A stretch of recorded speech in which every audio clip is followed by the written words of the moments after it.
Welcome back dito sa Melrose TV for today's video. Ang pag-usapan naman natin yan guys, yung mga dinownload yun ng mga apps sa cellphone nyo. Wow. So kailangan talaga natin ng permanent mabura natin yan guys. Kasi pag hindi natin mabura, yun ang dahilan na pagkahang ating mga cellphone. Kumakain yan ng storage sa ating cellphone. So kailangan natin yan burahin. So yun ang ating tutorial ngayon for today's video. Wow. At let's go! Go. At yan, i-click na natin itong Play Store. Tapos i-click natin icon. Click natin itong icon. Tapos i-click natin itong manage. Tapos ito yung mga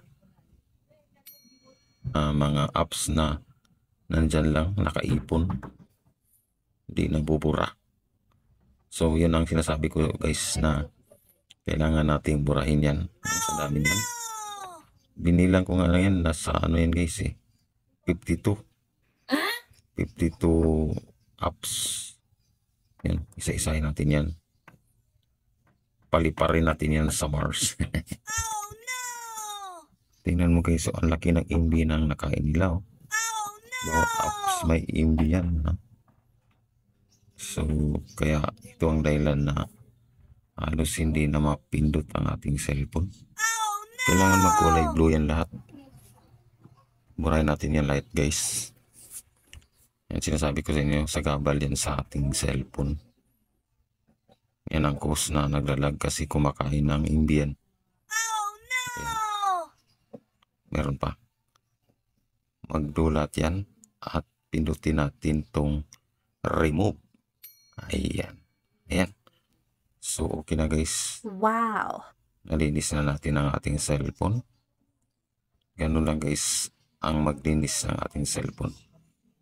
Ayan. So, dito naman tayo sa mga apps na naka-install. Ayan. Marami din guys. Nasa 70 din yan. So, kailangan lang natin itong i-update yung iba dito guys.